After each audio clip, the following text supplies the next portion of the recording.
El taller de esta noche lo hemos titulado Pacto de Sangre. Pacto de Sangre. Hoy vamos a tratar un poquito con el altar del holocausto, que es la primera pieza que nosotros encontramos en el atrio. Tan pronto usted entra, tan pronto usted traspasa esa puerta, se encuentra con ese altar. Le llaman el altar del holocausto, a otros el altar de bronce. Era la pieza más grande de todo el tabernáculo. Se dice, hay teólogos que dicen que era tan grande que todo el mobiliario, todo lo que tenía el tabernáculo, cortinas y demás, cuando ellos se movían, había dentro de ese mueble. Así que imagínense qué importante sería que tan pronto yo traspaso la puerta de ese tabernáculo, me encuentro con ese altar de bronce. ¿Está bien? Por lo pronto era esta pieza que tiene una gran simbología y nos revela principios del reino sumamente importantes para todo aquel que quiera experimentar liberación emocional y espiritual. Todo aquel que quiera experimentar liberación emocional y espiritual, ahí hay unos principios espirituales poderosos que nos pueden ayudar, nos pueden clarificar y nos van a ayudar a entender, ay, espérate, puede ser que está la raíz de por qué yo no puedo ver en la gloria de Dios y la manifestación del poder de Dios en mi vida si yo le amo. Que encontramos allí que cualquier israelita tenía que enfrentar el altar. Si deseaba encontrarse con Dios, tenía que enfrentar esa pieza no la podían obviar. Para nosotros hoy día está vigente el mismo principio espiritual. Nosotros tenemos que enfrentar ese altar de bronce, tenemos que enfrentarlo. El altar se destacaba con su mensaje de juicio, diga juicio. Juicio contra el pecado y la muerte, se destacaba por eso. Era en el atrio en donde debía ser juzgado el pecado, era allí en el atrio. El pecado no se juzgaba en el lugar santo, el pecado no se juzgaba en el lugar santísimo. Eso se trabajaba, tan pronto usted entraba a la puerta, tenía que trabajar con ese altar. ¿Está bien? Allí era lugar de juicio, pero también vamos a ver que también era lugar de misericordia. Lugar de misericordia. ¿Ok? Allí era juzgado el pecado. Para ello se utilizaba ese altar del holocausto, ese altar de bronce. Para la comprensión hebrea, ese altar significaba lugar de muerte. Eso es un golpe bien fuerte al alma, ¿sabe? Es un golpe bien fuerte al alma porque el alma resiste, el alma se revela, el alma resiste lo que es del espíritu, porque sin Cristo no estaba acostumbrada a ella. Sin Cristo no estaba acostumbrada a ello, a tener esa plena comunión con el Señor. Y entonces si queremos tenerla, ese altar significaba para la mentalidad del hebreo, para la mentalidad del judío, significaba lugar de muerte. Bueno, el altar es tipo y sombra de la cruz en donde murió nuestro amado Jesucristo por nuestros pecados. Ese altar es tipo y sombra de la cruz. Ya desde el Antiguo Testamento ese altar estaba hablando de eso. Cristo fue llevado como cordero al matadero y trasquilado vivo por nosotros. Por lo tanto, el altar apunta a la cruz del Calvario.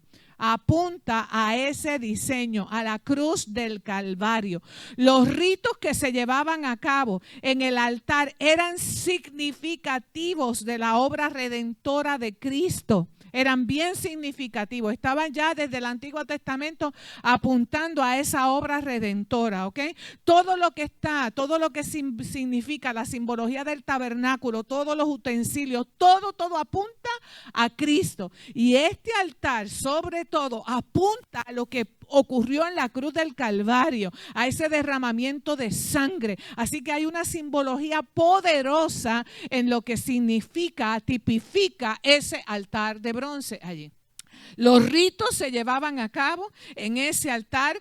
En ese altar eran bien significativos. Todo el ritual que se llevaba allí, bien significativo de esa obra redentora de Cristo. En su obra redentora hubo derramamiento de sangre. Diga, derramamiento de sangre. Y es sumamente importante que nosotros este aspecto del derramamiento de sangre lo consideremos muy seriamente. En este taller vamos a descubrir ese elemento de la sangre y por eso es que lo titulamos Pacto de Sangre. La explicación concedida del concepto de la sangre será de mucha ayuda para comprender su efecto en la esfera espiritual. Es menester entonces que prestemos mucha atención en comprender el principio y la práctica del sacrificio. Ellos nos dará luz para que obtengamos la liberación de todo cautiverio por causa, escuche bien, ahí vamos, por causa de las prácticas idolátricas. Diga, prácticas idolátricas. Está bien atado, está bien ligado. Hay allí una revelación con las prácticas idolátricas versus los pactos de sangre. Diga, ídolos, pactos de sangre. En nuestras generaciones.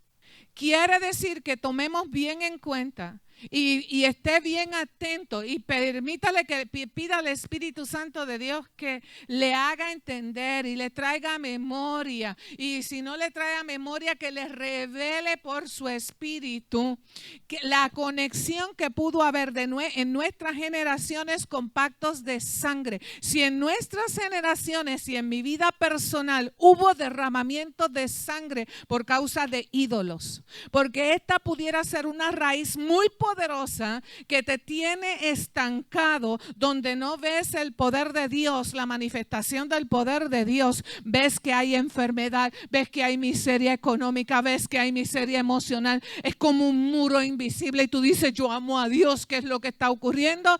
Ojo, porque pudiera ser que detrás de esto hubiera pactos de sangre que no se han quebrantado. ¿Cómo se quebrantan? Se quebrantan confesándolos. Si no hay confesión, no hay perdón. Entonces, el problema es que entramos por la puerta, que es Jesucristo, pero obviamos y pensamos que todo está hecho. Sin embargo, la palabra de Dios desde el Antiguo Testamento al Nuevo Testamento nos dice que venían, imponían las manos sobre el sacrificio y confesaban. Y confesaban todas las iniquidades, todas las rebeliones, todos los pecados. ¿Y nosotros qué hacemos? Entramos por la puerta, le decimos, Señor, aquí estoy.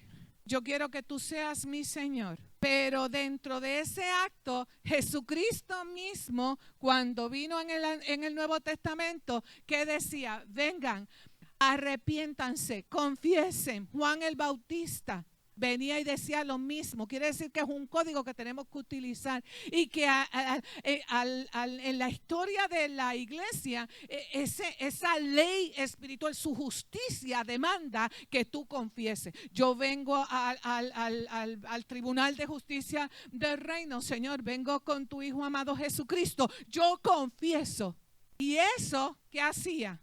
Nos liberaba. Entonces la justicia de Dios venía y nos liberaba. Pero como no lo hacemos, no estamos acostumbrados a hacer eso, ¿qué es lo que ocurre? Que entonces estamos caminando en el Señor, pero medio cojo.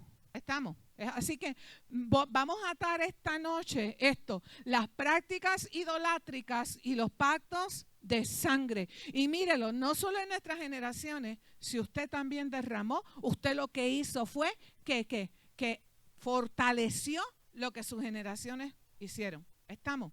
Vamos al fundamento bíblico. Anote por ahí Éxodo 20, 24. Éxodo 20, 24. Anote.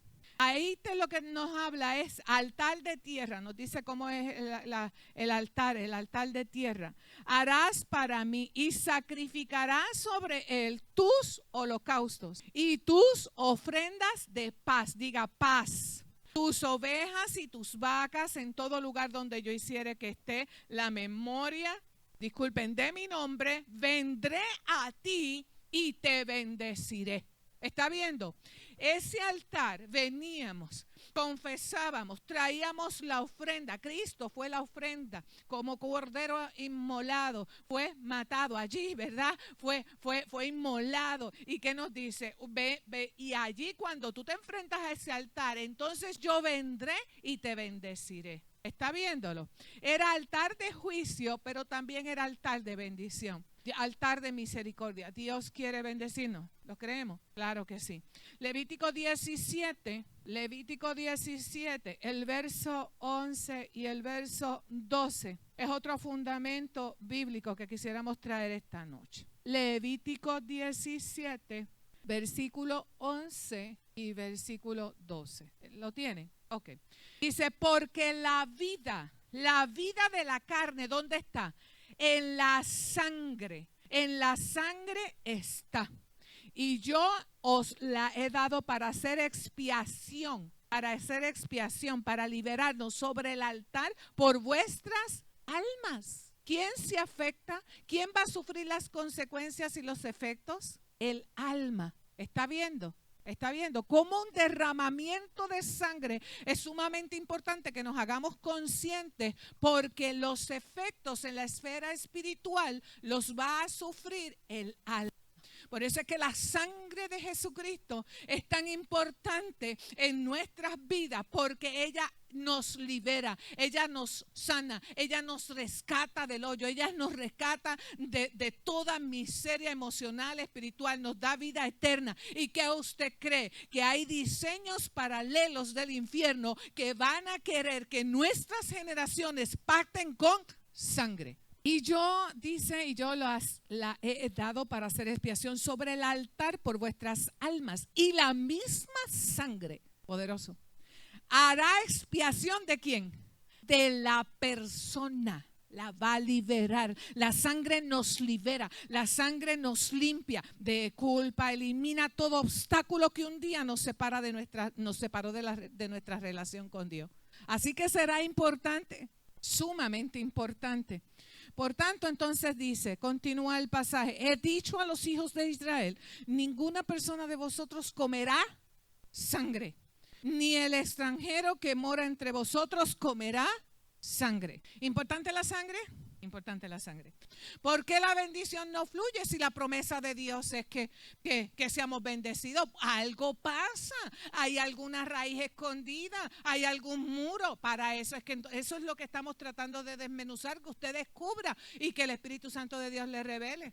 Si nos metimos en el fango de esto, si nos metimos en el lodo de esto, si nos metimos aquí, si nos metimos en la santería, si nos metimos en el espiritismo, si nuestras generaciones derramaron sangre, si nuestras generaciones se metieron en la santería, alguien en nuestro linaje hizo pacto y tú y tu simiente serán malditos. Pero si alguien se arrepiente, dice hasta la tercera y cuarta generación, pero si habrá alguien que se parara en la brecha, que confesara toda esta gran maldad y se humillara en mi pueblo, yo vendré y los bendeciré. Y dice, los bendeciré hasta millares de generaciones, a ti y a tu simiente. Le damos un aplauso al Señor. Mire cómo es la justicia de Dios, mire cómo es la balanza de Dios. La vida, ¿dónde está? En la sangre. Y eso afecta a nivel del alma, a nivel del espíritu, a nivel del cuerpo, porque la sangre nos da vida. Tenemos que entender una cosa, el hombre nació en pecado, nacimos en pecado y moldeado en iniquidad, en rebelión. Lo hemos hablado desde que comenzamos los talleres. Ok, para ser entonces liberados debemos comenzar en ese altar. Allí entonces se emprende el proceso de purificación para presentarse delante de Dios en el arca de la gloria, en el lugar santísimo, porque la meta es que llegar al lugar santísimo. El velo se rasgó, sí, el velo se rasgó, es un proceso. Por eso es que algunos se convierten a Cristo, entran por la puerta y piensan que al otro día ya todo está hecho. Y la realidad, ¿qué es lo que ocurre? que a duras penas comienza. Nuevo Testamento nos revela, purificaos, purifíquense en el alma, en el cuerpo, en el espíritu. Quiere decir que comienza entonces un proceso donde tenemos que, dice, santifíquese, el que se crea que está santo, santifíquese más. ¿Estamos? Así que es un proceso. En algunos se nos ha cauterizado el entendimiento y pensamos que ya entonces soy santo, puro y casto del todo. ¿Y qué ocurre? Que entonces una carga adicional cuando comenzamos a tener problemas, entonces decimos, pues algo pasó conmigo, yo estoy mal. ¿Está viendo? Cuando realmente lo que pasa es que tenemos que entonces trabajar ese altar que nos habla un montón en el altar de bronce. ¿Qué hay allí? ¿Okay? Así que para el hombre el altar es primero y es el principal.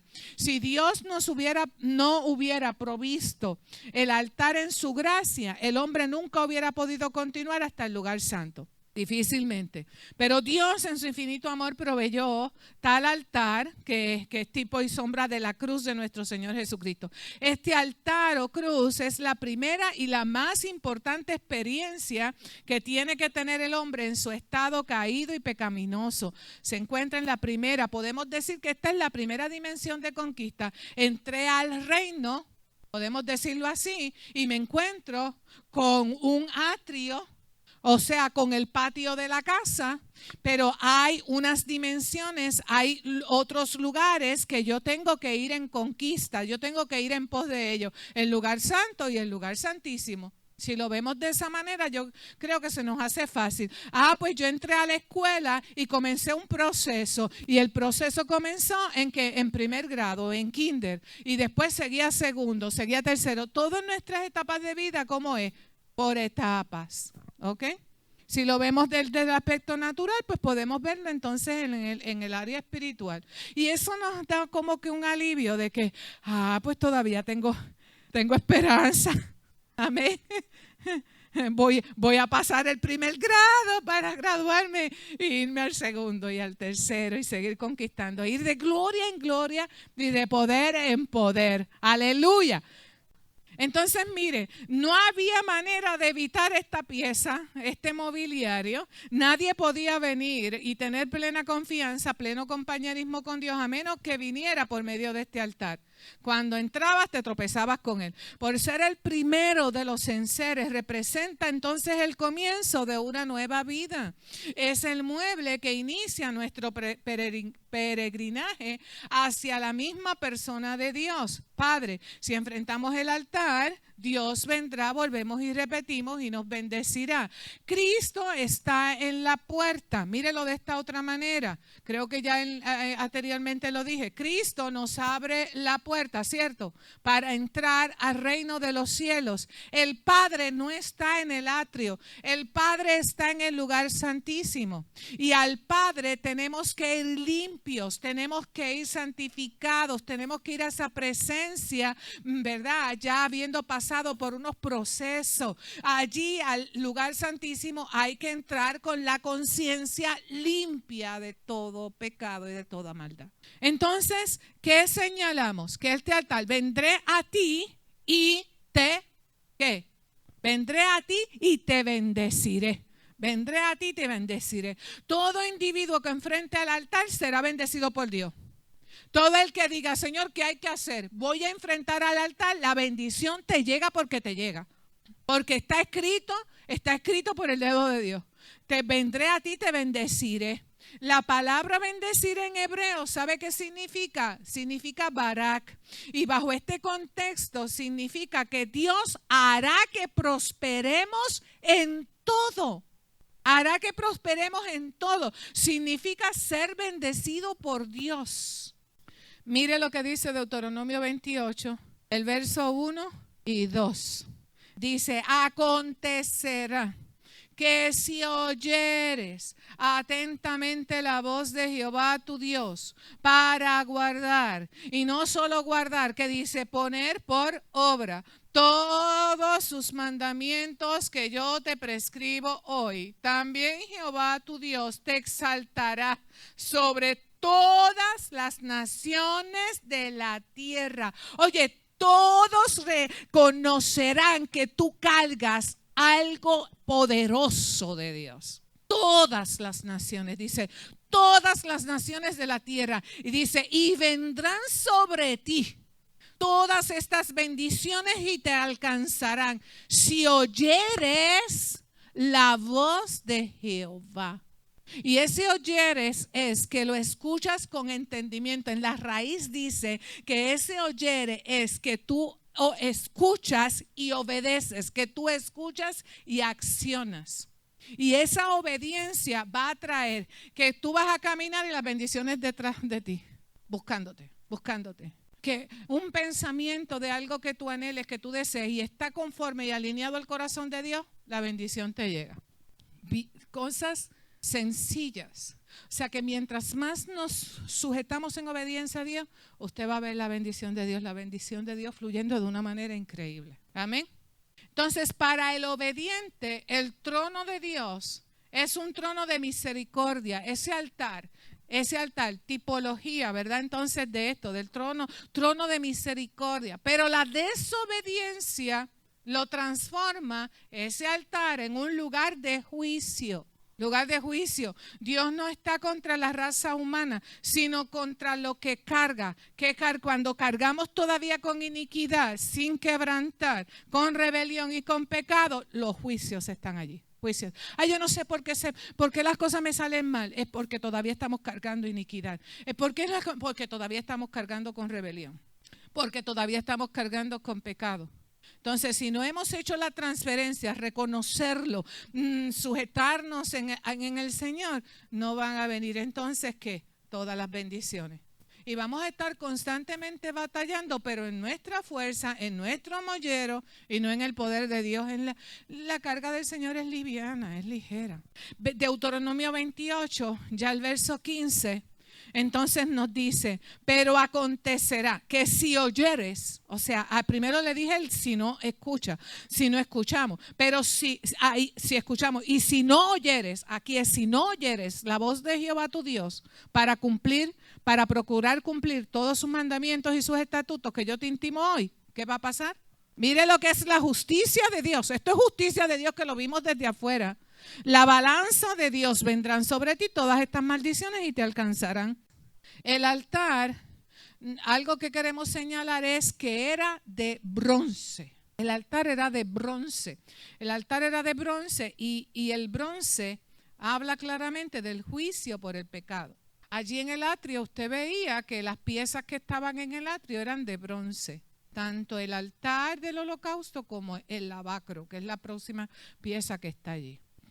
Habla de juicio. Siempre que usted vea bronce, normalmente lo que habla es de juicios. La justicia de Dios, los juicios de Dios. ¿Okay? Levítico 27, verso 1 al 2. Mire lo que nos dice con relación a esto. Harás también un altar de madera de acacia, hablando de este altar de bronce, de 5 codos de longitud y de 5 codos de anchura. Será cuadrado el altar y su altura de 3 codos, nos está describiendo cómo era. Y le harás cuernos en sus 4 esquinas, los cuernos serán parte del mismo y lo cubrirás de bronce. Estaba enviando un mensaje, todo tiene significado, ¿ok? Levítico 26, en los versos 19 al 21, dice, y quebrantaré la soberbia de vuestro orgullo, diga soberbia, orgullo. Y haré vuestro cielo como hierro y vuestra tierra como bronce. Y vuestra fuerza se consumirá en vano. Lo que estoy diciendo, lucharás en vano, tratando de hacer en vano, porque vuestra tierra no dará su producto. Ni siquiera la tierra va a trabajar a favor nuestra. Pero cuando nosotros nos aferramos a la justicia de Dios, que la vimos desde el principio, y decimos, Señor, tú eres justo, que seas tú justo, tú eres justo y reverenciado, Señor, yo me aferro a ella, me aferro a tu ley, me aferro a lo que tú dices, esto es lo que tú dices. ¿Sabes qué? Yo lo diría de esta manera, el universo entero se pone de acuerdo para que la bendición te busque donde sea y te alcance. Pero si no, ¿qué dice? La tierra misma, ni siquiera la tierra nos dará fruto. ¿Ok? Ahí está el principio de la siembra y la cosecha. Si anduvieres conmigo en oposición y no me quisierais oír, yo añadiré sobre vosotros 7 veces más plagas según vuestros pecados. Diga, ¡ouch! Al considerar entonces los pasajes que acabamos de leer, encontramos claramente que todo aquel que sea desobediente no podrá experimentar libertad en su alma y mucho menos en su espíritu. Los cielos se volverán como de bronce sobre sus cabezas. Y entonces usted como que ora y como que siente que realmente los cielos están como de bronce cerrados, que la tierra no te da el fruto, que trabajas y no ves la bendición de Jehová. Algo está ocurriendo. Soy un hijo de Dios, voy a la iglesia, amo al Señor, yo diezmo y ofrendo. Algo está ocurriendo si no estamos viendo. Entonces, los cielos se volverían como de bronce sobre sus cabezas. En otras palabras, su comunicación con Dios se cortaría. Y peor que eso, los cielos, que son el lugar del trono de Dios, estarían caracterizados con juicio contra el pecado de desobediencia y el quebrantamiento o quiebre de la ley. El que no recibe perdón de Dios estará bajo juicio. El que no recibe perdón de la iniquidad, de la rebelión, del pecado, que ahí está envuelta la idolatría. No hay manera. La iniquidad, la rebelión y el pecado, sin quebrantar, siempre serán un obstáculo. Siempre. Ay, eso pasó hace tiempo. Mi abuelo bregaba con esas cosas, pero él se murió. Él se murió. Pero el pacto que hizo te amarró a ti. Le digo esto con una fuerte convicción, porque hemos tenido vidas que han estado envueltas en la idolatría y sin saber esto, han estado atados y los mismos espíritus peleando a esa persona han dicho, es que hay un pacto, es que hubo derramamiento, tú no me la vas a quitar, tú no me lo vas a quitar. ¿Por qué? Porque el enemigo de las almas entonces va a estar facturando a esas generaciones. Y facturándote a ti y le va a facturar a tus hijos. Por eso es importante que nos metamos con el Señor y que esta noche haya un quebrantamiento de esto y que sean libres nuestras generaciones para bendecir al Señor Jehová. Que levanten sus manos santas, que vivamos realmente en una dimensión poderosa de presencia de Dios y de bendición del Todopoderoso. ¿Lo creen? ¿Lo creen? Amén, amén. Yo lo creo. Entonces miremos para entender un poquito más la temática, la ofrenda animal, ¿ok? ¿Cómo era esto? Que ya lo hemos hablado un poquito. ¿Cómo se llevaba a cabo? Tenemos que verlo. ¿Cómo se llevaba a cabo la ofrenda en el altar? El israelita llevaba su ofrenda por el pecado, que llevaba su ofrenda por el pecado, tomaba el animal, ponía su mano sobre la cabeza del mismo, ya lo hemos dicho, identificándose con él. Aquí es tipología de Cristo. Cristo fue la ofrenda, Cristo fue el sacrificio. Y en forma simbólica, transfiriéndole sus pecados, identificándose con él, transfiriéndole. Luego él mismo tenía que matarlo.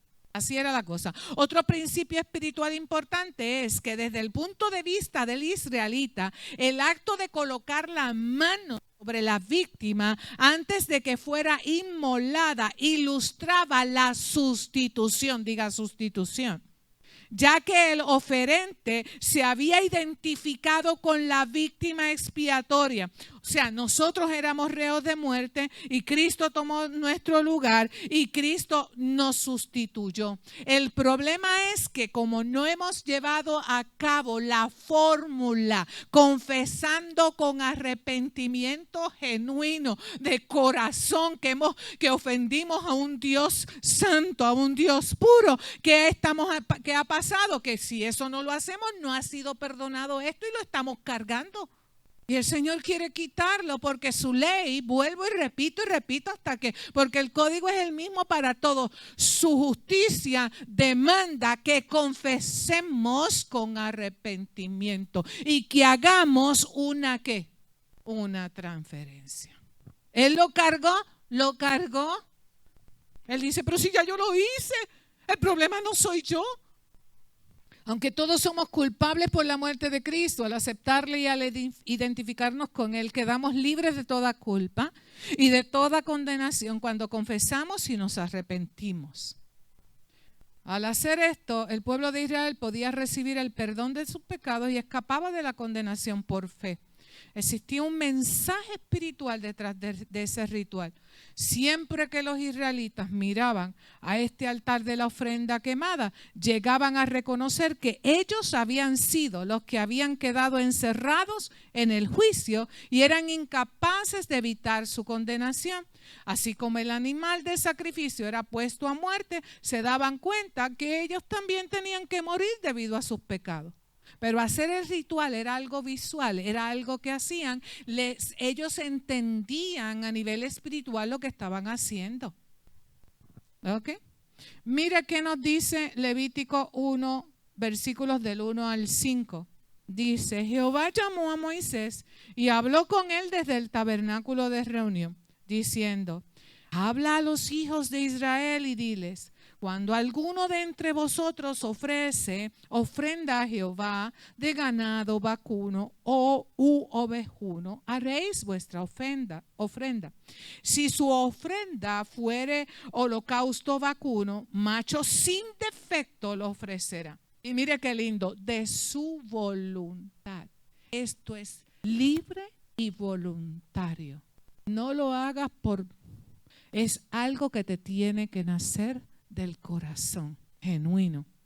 Lo ofrecerás en la puerta del tabernáculo de reunión delante de Jehová y pondrás su mano sobre la cabeza del holocausto y será aceptado para expiación suya. Entonces degollará el becerro. Esta era la forma en que se hacía el ritual. Entonces degollará el becerro en la presencia de Jehová, y los sacerdotes hijos de Aarón ofrecerán la sangre y la rociarán alrededor sobre el altar, el cual está a la puerta del tabernáculo de reunión. Así que la acción es del hombre hacia Dios. El hombre es el que acciona. Ya yo, hombre, coloco mis manos. Y Jesucristo, ¿qué le decía? Vengan, hace el llamado. ¿Y nosotros qué hacemos? Accionamos a él. ¿Lo está viendo? Ok. El altar de bronce entonces nos enseña que las demandas y derechos de Dios han de ser satisfechos antes de poder gozar comunión con él. La justicia de Dios demanda eso, ¿ok? Los derechos, las demandas y los derechos de Dios han de ser satisfechos antes de. Yo quiero tener comunión con Dios, pero yo quiero guardar esto. Suelta eso. Yo quiero tener comunión contigo, yo quiero ver. Todavía tu corazón es un corazón que está resistiendo, rebelde a perdonar. ¿Cómo puedes tener comunión conmigo? Perdona, suelta eso, arrepiéntete, confiesa. ¿Está viendo? La demanda del reino de Dios es que nuestra vida entera debe ser crucificada. Vamos a ver el significado de la sangre en el altar. Significado espiritual. El mensaje principal, ya tenemos la base. ¿Estamos? ¿Ok? Ahora vamos a ver un poquito con relación al significado espiritual de la sangre. El mensaje espiritual principal y la revelación del altar de bronce deben ser vistos en conexión con la sangre de la expiación. Están conectados con la sangre. Este altar, que es tipo de la cruz, era el solo y el único lugar de sacrificio y expiación por la sangre. Ningún otro lugar fue revelado por Dios para que los israelitas sacrificaran. Era allí en ese altar. Ningún otro lugar era aceptable para Dios. Dios dijo, es allí en el altar del holocausto. Todo debía venir por medio de la sangre sobre el altar.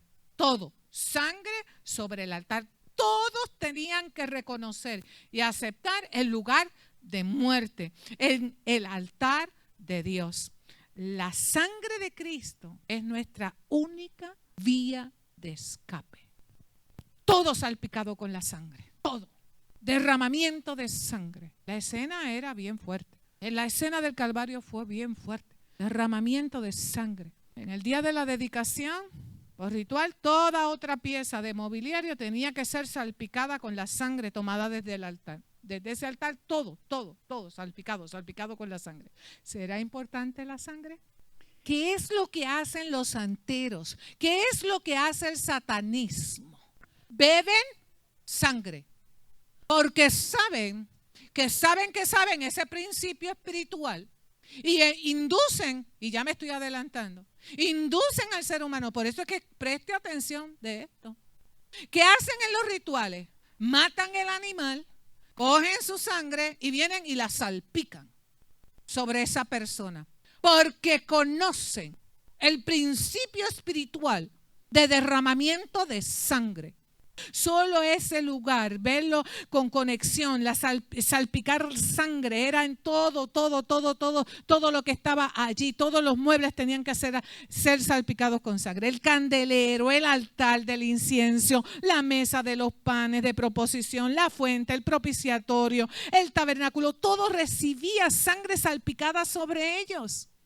Entonces era únicamente cuando la sangre era salpicada sobre ellos que entonces cobraba significado. Era únicamente el ser salpicados por la sangre que Dios podía sellar su obra, su gloria. ¿Está viendo? Ok, entonces era la sangre la que cambiaba las cosas. Esa sangre cambiaba todo. La sangre era lo que se daba para la expiación del alma. ¿Lo leímos? Para la liberación del alma, para la santificación del alma. La sangre rociada alrededor del altar significaba la obra de Cristo por nuestras almas en la cruz. No había nada hermoso con relación a esto, al sacrificio de animales, ¿verdad que no? Yo me imagino cuando usted entraba allí lo que había era sangre por todos lados. Era un lugar de juicio, era una escena de fuego. Era una escena de muerte, derramamiento de sangre, lo que podíamos encontrar allí en el atrio. Imagina la escena de Jesucristo caminando al Calvario, todo hecho una bolita de carne toda ensangrentada. Esta escena que vemos ahí en el atrio realmente nos señala a lo que pasó en el Calvario. El Calvario fue la escena de pecado, de sufrimiento, de sangre, de muerte. El lugar de muerte del Cordero de Dios y el único lugar en el universo donde la sangre de Jesús fue derramado por los pecados, allí en ese altar. Fue la escena del juicio contra el pecado y del derramamiento de la sangre. No fue una visión hermosa, no fue algo glorioso en lo espiritual, pero en lo físico, en lo emocional, fuerte y doloroso. Pero sin derramamiento de sangre, gente linda, no hay perdón, ni de iniquidad, ni de rebelión, ni de pecado. Sin derramamiento de sangre es imposible. Entonces el pecado se ha removido. ¿Ven? Hebreos 9:22 nos dice, y casi todo es purificado según la ley con sangre. Y sin derramamiento de sangre no se hace remisión. No hay libertad. Entonces, ¿estará interesado el enemigo en que continuemos atados a estos diseños de sangre, rituales, de santería, de idolatría? La sangre entonces, mi gente linda, significaba todo, purificaba todo. En el altar se llevaba a cabo el ritual de limpieza sacrificial por la sangre del animal. Sacrificio. Estaban las ceremonias de lavado para quitar toda contaminación. La sangre purificaba las impurezas y las transgresiones del pueblo. Las limpiaba, las purificaba. Levíticos 16:16 nos dice, así purificará el santuario a causa de las impurezas de los hijos de Israel, de sus rebeliones y de todos sus pecados. De la misma manera hará también el tabernáculo de reunión, el cual reside entre ellos en medio de sus impurezas. ¿Ve? Era la sangre la que limpiaba. Sin sangre, entonces, no hay vida. Sin sangre, no hay vida. La manera de Dios para los israelitas, primeramente, fue expresada en la puerta del atrio. ¿Con qué? Con el ejercicio de ¿qué? De arrepentimiento. Hablamos en la puerta, confesión. El próximo paso entonces era venir al altar, recibir justificación por la fe en la sangre de Cristo. La condición espiritual del Israel del Antiguo Testamento fue juzgada sobre las bases de ese valor, de la sangre, valor que ellos ponían sobre este altar y su actitud hacia él. Y nosotros somos juzgados de la misma manera. El principio espiritual está vigente. ¿Okay? Ahora vamos a ver rapidito. Mire esto. Vamos a hablar de la protección de la sangre. Ahora vamos a hablar de la protección de la sangre. La sangre del Cordero, la sangre de Cristo. ¿Sabe qué? Es tipo y sombra también de protección contra la esclavitud, protección contra el juicio, protección contra la muerte. Mire lo que nos revela la palabra. Éxodo 12:1. Dice, y la sangre os será por señal en las casas donde vosotros estéis. Veré la sangre y pasaré de vosotros, y no habrá en vosotros plaga de mortandad cuando hiera la tierra de Egipto. Entonces aquí hay un fundamento sumamente importante que será a perpetuidad. Los que están bajo la protección de la sangre del sacrificio, o sea, de Cristo, no pueden ser tocados por la muerte. El ángel de la muerte verá la sangre y no podrá tocarte, no podrá ponerte ni un dedo encima. ¿Y qué es lo que intentan los diseños idolátricos? Que tú derrames sangre en tu casa y él tendrá a la puerta abierta para entrar y meterse allí con todo diseño de muerte. Porque la sangre que hay es sangre de otro, es sangre de un pacto. Por eso tenga cuidado y pídale al Señor dirección. Si donde usted está viviendo hubo otra persona que derramó sangre allí y hizo alianza, porque en ese territorio hay una potestad que quiere quedarse allí, establecerse allí y dice, este territorio es mío, aquí se hizo un pacto de sangre y nosotros venimos a vivir a esos lugares. ¿Y qué es lo que ocurre? Ruidos por aquí, maldad por acá, cosas que pasan y no sabemos qué es lo que ocurre. Amamos a Dios, no estamos en pecado, pero allí se hizo. Y por eso es que la tierra también gime por su redención. ¿Cuántas porquerías de estas han tirado en el mar, han tirado en los ríos? Cosas que ocurren en las aguas raras y extrañas.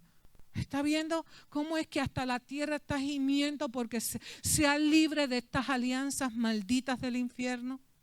¿Por qué? Esa sangre significa protección. Protección. Sí. Una vez trabajamos esto, entonces la sangre de Cristo nos protege y ay, porque el enemigo no puede entrar a tu casa. Diga protección. La sangre de Cristo me protege. Ningún diseño de muerte me puede tocar. Eso es. Así que no solo era necesario matar el cordero pascual y derramar su sangre, tenía que ponerse en los dinteles de las puertas de la casa, y eso también implica que Jesús no basta con que Jesús haya derramado su sangre, debe aplicarse en las puertas de mi corazón, en las puertas de mi mente, mis portales físicos, emocionales, espirituales. ¿Okay? Nada más era necesario sino rociar la sangre para que los israelitas disfrutaran de paz. Al pasar el ángel destructor no podía tocar allí. El israelita descansaba porque sabían, porque conocían. Derramaban y hicieron lo que Dios les dijo, y ellos sabían que estaban metidos en la casa y que iban a ser protegidos. Tenían una conciencia plena de estos principios espirituales. Nosotros fuimos los que los perdimos en el camino, pero los retomamos en el nombre de Jesús. Amén. ¿Sí? Los retomamos. Amén, amén. El concepto de la sangre, entonces, en el mundo espiritual. Vamos a ver un poquito de esto. El concepto de la sangre en el mundo espiritual. La sangre es el primer elemento expiatorio, entonces, que Dios revela al hombre.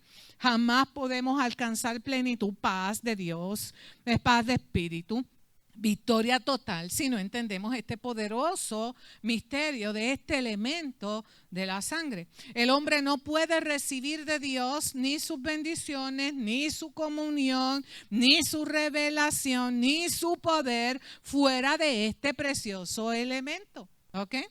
Es el primer estatuto para que el hombre pueda entonces venir a Dios. Diga, la sangre. La sangre es algo que le pertenece a Dios y que no puede ser tomada a la ligera. Hay algo profundo en ella que Dios mira, algo que Dios diseñó dentro de la sangre que tiene su sello y por esto debe ser respetada. Tiene su sello, debe ser respetada porque la vida está en la sangre. Levítico 17:11. Mírelo. Porque la vida de la carne en la sangre, ¿qué? está. Y yo os la he dado para hacer expiación sobre el altar por vuestras almas. ¿Verdad que lo habíamos leído? La misma sangre hará expiación de la persona. Y vamos al Nuevo Testamento y mire lo que nos dice Juan 6, 53, 56. Y lo dijo Jesús. De cierto os digo, si no coméis la carne del Hijo del Hombre y bebéis su sangre, no tenéis vida en vosotros. El que come mi carne y bebe mi sangre tiene vida eterna, y yo le resucitaré en el día postrero, porque mi carne es verdadera comida y mi sangre es verdadera bebida. El que come mi carne y bebe mi sangre, en mí permanece y yo en él. Satanás entonces trata de que beban sangre de animales inmundos. ¿Por qué? Porque entonces va a tratar de evitar de que entonces tengamos comunión con el Dios Todopoderoso, a no ser que esto se rompa. Alguien, si usted no lo hizo, quizás pudo haber pasado. Y puede esto venir de atrás, generaciones. Usted mirando un árbol genealógico donde se repiten y repiten los mismos patrones. Y usted dice, aquí hay algo raro, extraño. ¿Está viendo? ¿Ok? Pudiera ser, yo no digo que todo, pero pudiera ser que la raíz del problema esté aquí. Beber su sangre, beber la sangre de Cristo significa apropiarnos de todo lo que la sangre es la vida misma de Dios, es la esencia misma de su magnificencia. Su sangre es sangre de resurrección. Allí está todo el poder contra el diablo, contra Satanás. Por eso es verdadera bebida para el fortalecimiento del espíritu. La sangre de Cristo es la puerta que nos une a Dios Padre. Es donde se funde el espíritu de Dios con el espíritu del hombre, porque en la vida de Dios está su espíritu. Ahora, el imperio satánico lo conoce, les dije ahorita, ¿verdad que sí? Conoce este principio.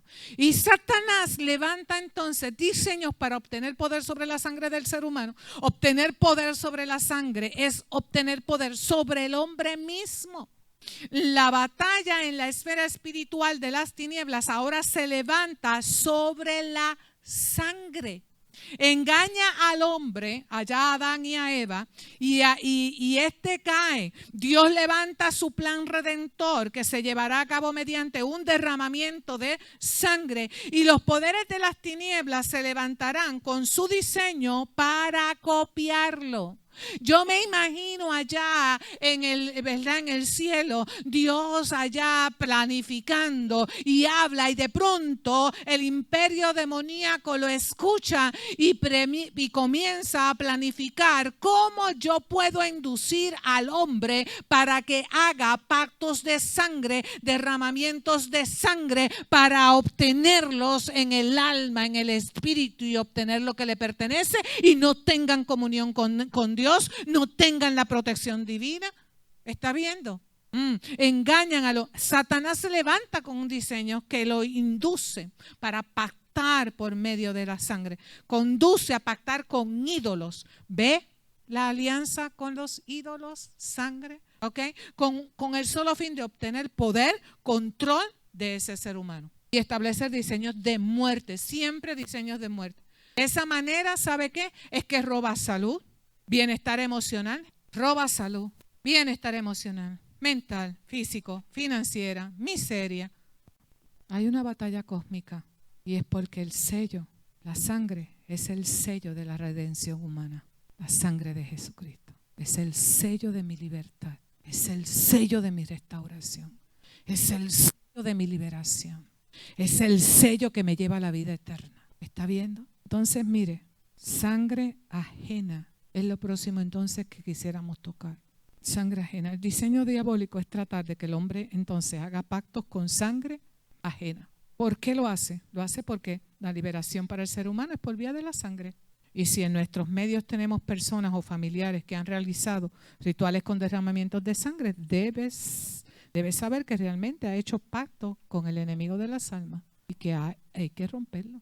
Y decirle, Señor, yo no sé, a lo mejor yo no tengo conocimiento, pero si alguien lo hizo en mis generaciones hacia atrás, Señor, quebrántalo.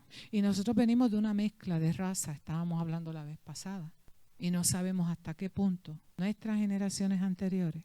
Ahora, si las generaciones se han ido depurando, ¿verdad? Pues ya eso es otra cosa. En Cristo, acto de sangre sobre una persona, cuando se hace, queda contaminada.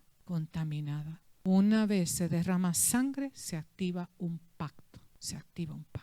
Y cuando se activa el pacto, Satanás se abre una brecha, hay un portal donde él tiene derechos legítimos sobre la salud emocional, sobre la salud física, como yo dije, finanzas, etcétera, etcétera, etcétera.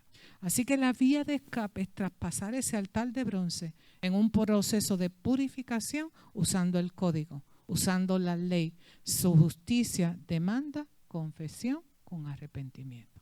Amén. Primera de Corintios. Sacrificar a los ídolos es igual que entrar en comunión con los demonios, gente. Lo dice bien la palabra. En casa eran unos idolátricos, en casa se practicaba, pues eso es entrar en comunión con demonios. Primera de Corintios 10, 16 al 21. La copa de bendición que bendecimos no es la comunión de la sangre de Cristo. El pan que partimos no es la comunión del cuerpo de Cristo. Siendo uno solo el pan, nosotros, con ser muchos, somos un cuerpo. Pues todos participamos de aquel mismo pan. Mirad a Israel según la carne. Los que comen de los sacrificios no son partícipes del altar. ¿Qué digo pues? ¿Que el ídolo es algo? ¿O que sea algo lo que se sacrifica a los ídolos? Antes digo que lo que los gentiles sacrifican a los demonios, los sacrifican y no a Dios. Y no quiero que vosotros os hagáis partícipes con los demonios. No podéis beber la copa del Señor y la copa de los demonios. No puede haber sincretismo. No podéis participar de la mesa del Señor y de la mesa de los demonios. Antiguo Testamento, Levítico 17, 5 al 7. Vamos rapidito. Dice, a fin de que traigan los hijos de Israel sus sacrificios, los que sacrifican en medio del campo, para que los traigan a Jehová a la puerta del tabernáculo de reunión al sacerdote, y sacrifiquen ellos sacrificios de paz a Jehová. Y el sacerdote esparcirá la sangre sobre el altar de Jehová a la puerta del tabernáculo de reunión, y quemará la grosura en olor grato a Jehová. Y nunca más sacrificarán sus sacrificios a los demonios, tras de los cuales han fornicado. Tendrán esto por estatuto perpetuo. Ahí vamos a arrancar esa página. Dice, por estatuto perpetuo por sus edades. El pacto de sangre es sumamente fuerte, gente, ya que es la sangre, es en la sangre donde está contenida la vida. Y es por consecuencia un pacto de por vida. ¿Está viendo? Y solamente los diseños divinos son los que pueden venir y romper esto. Recuerde que el altar era un altar de muerte. Usted debe hacer la transferencia, ¿ok? Cristo vino para dar vida. Pero si el pacto es con otro ídolo, entonces las consecuencias serán muerte. Por eso muchos hijos de Dios no entienden por qué me está pasando esto. Puede ser que la raíz del conflicto esté en ellos.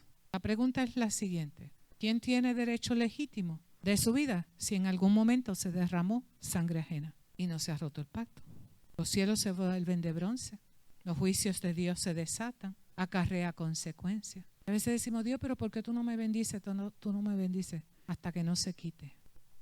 Esa es la justicia de Dios. Esa era la forma que Dios estableció para que una persona pueda liberarse de las consecuencias de las alianzas y pactos realizados en la idolatría o prácticas ocultistas, como lo son la santería, la brujería, la hechicería, el satanismo, entre otros. Tiene que entender este principio. No puede presentarse al lugar santísimo con sangre ajena. Tiene que romper todo pacto con el mundo de las tinieblas por medio de este código, la confesión y el arrepentimiento, y hacer la transferencia. ¿Ok? Y para recibir liberación. Estamos. Biblia, Hebreos 9, 6, 7. Ya estamos terminando. Hebreos 9, 6, 7. Y así dispuestas estas cosas, Nuevo Testamento. En la primera parte del tabernáculo entran los sacerdotes continuamente para cumplir los oficios del culto. Hace referencia al Antiguo Testamento. Dice, pero en la segunda parte solo el sumo sacerdote una vez al año, no sin sangre, la cual ofrece por sí mismo y por los pecados de ignorancia del pueblo. Había que entrar allí con sangre. En el Nuevo Testamento se entra allí con sangre de Cristo, no con sangre ajena. Hebreos 9, 24, 25. Dice, porque no entró Cristo en el santuario hecho de mano, figura del verdadero, sino en el cielo mismo para presentarse ahora por nosotros ante Dios y no para ofrecerse muchas veces como entra el sumo sacerdote en el lugar santísimo, que antes entraba una vez al año, ¿verdad? Cristo ya abrió la puerta, ya tenemos acceso, ¿verdad? Dice en el lugar santísimo, cada año con sangre ajena. Se presentaba con una sangre ajena. Ahora en Cristo nosotros entramos a ese lugar santísimo con la sangre de Él. Así que no podemos presentarnos al lugar santísimo con sangre que no sea la de Cristo. No podemos. No podemos entrar con sangre ajena. Ajena, griego, significa alotrio, significa sangre de otro. ¿Con qué sangre entonces pretendemos entrar al lugar santísimo? Si tenemos encima sangre ajena, ¿tendremos la protección divina? Cuando el ángel de la muerte venga sobre nuestras casas, sobre nuestras vidas, ¿pasará de largo o tendrá derecho a entrar y destruir nuestros matrimonios, nuestros hijos, nuestras finanzas, nuestra salud? Vamos a usar el código y decirle, Señor, por falta de conocimiento perece el pueblo de Dios. Porque no estamos ajenos a este tipo de cosas sin saber. Algunos ejemplos que activan pactos con el enemigo. ¿Quieren saber algunos? No los podemos explicar todos, pero ejemplos que activan pactos y que hemos visto en liberación, cómo han quedado atados por espíritus de las tinieblas por causa de esto.